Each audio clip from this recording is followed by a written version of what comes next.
marca, golo da Alemanha.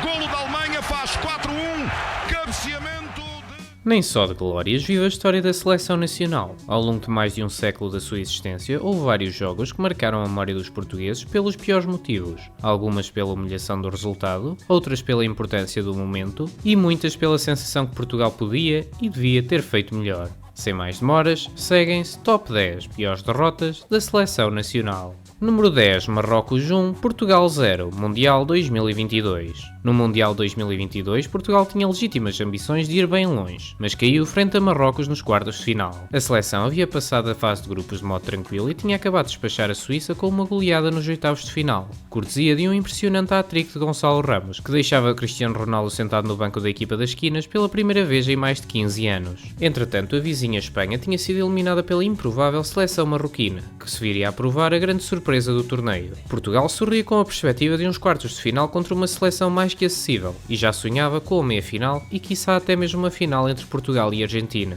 No entanto, viríamos também a ser surpreendidos. Um gol de En-Nesyri aos 42 minutos bastou para esmorecer todos os ânimos. Se a ideias fosse com Gonçalo Ramos ou Cristiano Ronaldo, a seleção nunca conseguiu impor o seu jogo. Marrocos foi mais inteligente, mais coeso e mais eficaz. Portugal terminou assim a sua campanha em anticlímax, e com Cristiano Ronaldo a sair em lágrimas do que se pensava na altura poder ser o seu último Mundial. Esta derrota doeu pelo contexto, não foi uma goleada, mas ficou o sabor de uma oportunidade perdida. Perdendo com uma seleção africana pela primeira vez em fases a eliminar de um Mundial, Fernando Santos acabou por se ver obrigado a abandonar o cargo que já ocupava há 8 anos, sem nunca dissipar todas as dúvidas quanto às suas capacidades técnicas. Um fim sem glória para treinador e seleção neste Mundial. Número 9, Coreia do Sul 1, Portugal 0, Mundial 2002. Portugal chegou ao Mundial 2002 com uma geração de ouro, com muitas das mesmas estrelas que 2 anos antes tinham perdido aquela meia-final devastadora contra a França e 2 anos mais tarde chegariam à final do Euro 2004. No entanto, num grupo relativamente fácil com Polónia, Coreia do Sul e Estados Unidos, Portugal terminou em terceiro e ficou mais uma vez afastado prematuramente de uma fase final do Campeonato do Mundo. Depois de uma derrota por 3-2 frente aos Estados Unidos, já decepcionante por si só,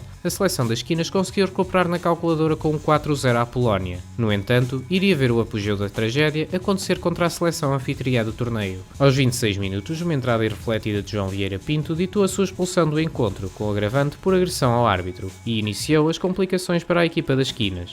Já na segunda parte foi a vez de Beto levar o segundo amarelo, deixando assim Portugal a jogar 9 contra 11. E menos de 5 minutos depois surge o golo coreano. Mesmo em desvantagem numérica, a seleção ainda teve as suas oportunidades. Um livre de Figo, uma perdida de Nuno Gomes e uma bola ao poste de Sérgio Conceição. Ainda assim, os minutos finais foram passados em desespero, com Vítor Bahia a defender a baliza de uma equipa em caos tático. No início do Mundial, esperava-se tanto, e no fim, aquilo que ficou foi um murro no estômago, literal e metafórico. Número 8, Alemanha 4, Portugal 0, Mundial 2014. Depois de uma qualificação épica naquele jogo contra a Suécia, o Mundial no Brasil começou com um desastre. A Alemanha, futura campeã, destruiu a seleção treinada por Paulo Bento com um 4-0 sem qualquer contestação. O golo não demorou a entrar, com Müller a abrir o marcador de penalti. Aos 31 minutos, o Hummels dobra a vantagem alemã de canto, e os adeptos portugueses já começavam a perceber que ia ser uma tarde daquelas. Com a expulsão evitável de Pep 5 minutos depois, desvaneceram as esperanças que restavam. Müller ia mesmo completar um hat-trick na segunda parte e avolumar o resultado para goleada. E para piorar, Coentrão saiu lesionado, deixando Portugal sem 2 titulares na defesa para o jogo seguinte. A seleção nunca teve reação, sendo assim completamente dominada por uma Alemanha que só não fez pior porque não quis. Esta derrota comprometeu toda a fase de grupos, que ainda viu a seleção das esquinas sofrer para empatar com os Estados Unidos, acabando eliminada devido à diferença de golos, num Mundial que foi mesmo para esquecer. Número 7, Áustria 9, Portugal 1, qualificação do Mundial de 1954. Muitos não sabem que Portugal sofreu uma das maiores humilhações da sua história frente à Áustria. O resultado final, 9-1, é autoexplicativo e demonstra o desnível entre as duas equipas, numa goleada muitas vezes esquecida. A Áustria, apesar de hoje em dia nem sempre parecer, já foi uma das melhores seleções do mundo. Em 54, o país da Europa Central iria atingir o seu auge, conquistando o inédito terceiro lugar, muito graças ao seu temível avançado Eric Probst, que se estreou a marcar 5 golos para a seleção austríaca neste jogo. Pouco há a dizer sobre a exibição horrível da seleção visitante. Segundo as poucas crónicas sobre este jogo, Portugal entrou mal, continuou pior e terminou desfeito. A defesa foi uma autêntica autoestrada e a Áustria aproveitou cada oportunidade para construir uma goleada histórica. Foi um retrato fiel do atraso estrutural do futebol português na época, ainda agarrado a uma cultura de amadorismo que teimava em desaparecer. A diferença física e tática era demais para passar incólume, e o resultado, para além de adiar a estreia de Portugal no Campeonato do Mundo, entrou diretamente para os livros de história. Número 6, União Soviética 5, Portugal 0, qualificação para o Euro 1984. Este jogo, disputado em Moscovo, ficou marcado como uma das derrotas mais pesadas da história recente da seleção portuguesa. A partida terminou com um contundente e pavoroso 5-0 a favor dos soviéticos no estádio Lenin. Antes deste encontro, Portugal vinha de uma vitória moralizadora sobre a Finlândia e alimentava esperanças de lutar pelo apuramento, mesmo num grupo bastante difícil. A deslocação a Moscovo, contudo, era temida, não apenas pela qualidade técnica e física dos soviéticos, mas também pelas difíceis condições de viagem e ambiente hostil. Segundo relatos da época, a equipa portuguesa enfrentou uma recepção dura, um frio intenso e uma atmosfera adversa de 90 mil adeptos soviéticos que em nada ajudou o conjunto de autoglória. A partida rapidamente descambou, a União Soviética entrou determinada, impôs um ritmo forte e explorou as fragilidades defensivas portuguesas com jogadas rápidas e envolventes. Os jogadores pareciam petrificados pela agilidade dos soviéticos, com muitos dos portugueses a cometerem erros dignos de amadores. A imprensa portuguesa da época descreveu o jogo como um desastre total, referindo que alguns jogadores tremiam das pernas a cada novo ataque e a cada novo canto ao livre, e que muitos perguntavam pelo tempo que faltava, esperando que tudo acabasse cedo. Apesar da goleada sofrida, esta derrota acabou por servir de lição e ponto de viragem. Portugal reorganizou-se nas partidas seguintes e, com grande esforço, conseguiu qualificar-se para o Euro 84 em França, o primeiro campeonato da Europa na sua história, após uma vitória contra os mesmos soviéticos no Estádio da Luz. O jogo de Moscovo permanece como um símbolo das dificuldades enfrentadas e superadas por uma geração que abria o caminho para o regresso da seleção aos grandes palcos internacionais. E falando nesse regresso, número 5, Portugal 1, Marrocos 3, Mundial 1986. 20 anos após o feito histórico dos magriços em Inglaterra, a seleção das esquinas voltava finalmente ao Mundial graças àquele milagroso golo de Carlos Manuel frente à Alemanha. No entanto, será generoso dizer que nem tudo terá corrido de feição nesse tal regresso. No México, a seleção portuguesa viveu uma campanha marcada por polémicas, falta de profissionalismo e uma ou duas bebedeiras à mistura. Para entender esta eliminação precoce na fase de grupos, culminou com a tal derrota de 3-1 frente a Marrocos, precisamos de mergulhar no caso Saltilho. Resumidamente, os jogadores convocados portugueses, depois de longas viagens com várias escalas, chegaram à cidade de Saltilho para começar o estágio da seleção. Aí depararam-se com condições de alojamento e treino deploráveis, chegando ao nível de absurdos como ter de pedir aos empregados do hotel para formarem uma equipa com quem os portugueses pudessem fazer jogos de treino. Uma semana antes do primeiro jogo do Mundial, os jogadores entraram em greve, exigindo um aumento da diária e dos prémios de jogo, além de uma percentagem da publicidade. Os dirigentes da federação não cederam e tanto o presidente como o treinador são incapazes de resolver a crise. Entre festas e noitadas continuou a greve no estágio, até ao começo da fase de grupos. Depois de uma vitória altamente surpreendente no primeiro jogo frente à Inglaterra, que entrou sobranceira ao ver a algazarra do campo português em Saltilho, os jogadores portugueses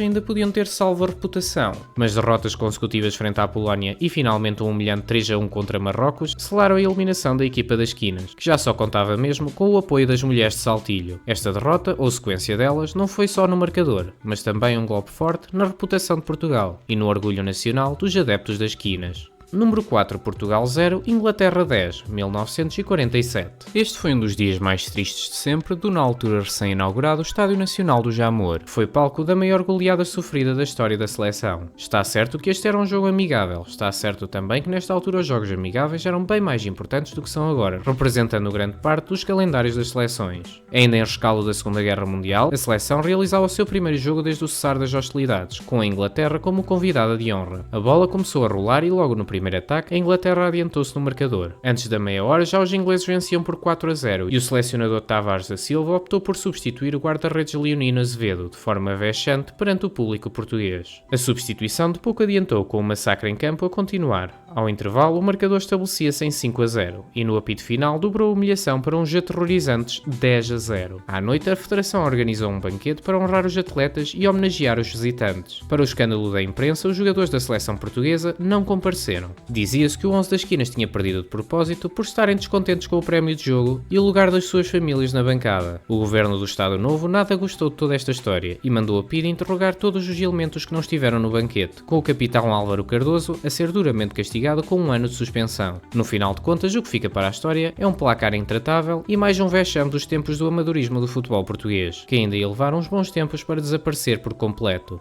Número 3, Luxemburgo 4, Portugal 2, 1961. Entre muitas outras coisas, Eusébio pode ser lembrado por se estrear tanto pelo Benfica como pela Seleção Nacional em jogos tudo menos felizes para as suas equipas. No último top 10 vimos como tinha sido a sua estreia de águia ao peito, que viu os encarnados perder por 4-1 para a taça com o Vitória de Setúbal. Hoje revisitamos a sua estreia pela Seleção Nacional, que terminou num resultado ainda mais desanimador. No dia 8 de outubro de 1961, em jogo de qualificação para o Mundial de 62, a seleção portuguesa enfrentava o Luxemburgo. Uma vitória deixava-nos empatados com a Inglaterra no topo do grupo de qualificação. Portugal podia ainda estar longe de ser uma potência no futebol, mas nada faria prever uma derrota com 4 golos sofridos frente à equipa luxemburguesa, que até à data somava 0 golos marcados e 15 sofridos naquela qualificação. Isto com um tal de Annie Schmidt, um serralheiro do microestado, a fazer um hat-trick que o lançaria para os grandes palcos do futebol francês, roubando assim o protagonismo à estreia de Eusébio. Durante quase toda a segunda parte, a perder 3-0, foi preciso esperar pelo minuto 82 para o Pantera Negra apontar o seu primeiro golo e relançar algumas das esperanças. No entanto, era tarde demais, o Luxemburgo iria mesmo marcar o quarto e só o novo golo de Auk aos 89 minutos permitiu que não se falasse numa goleada histórica. É difícil perceber o que exatamente terá acontecido para se ver um descalabro desta proporção. O certo é que apesar de ser o primeiro, não seria felizmente o último jogo de Eusébio com a camisola das quinas. E apesar da sua estreia ficar melhor esquecida, todos sabemos que o Pantera Negra ainda mostraria muito mais. Número 2, Espanha 9, Portugal 0.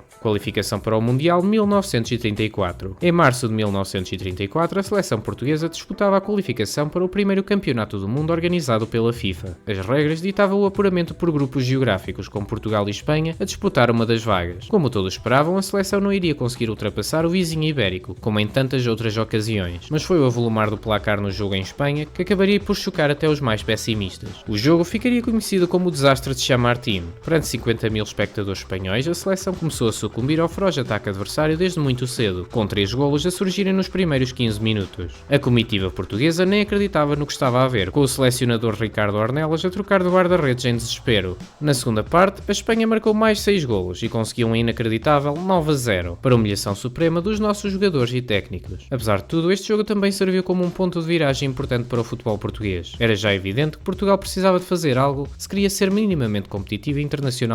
Nesse sentido, na época seguinte viria a nascer a primeira edição da Liga Portuguesa, no mesmo formato que já se praticava por toda a Europa, trazendo uma nova era para o futebol no país.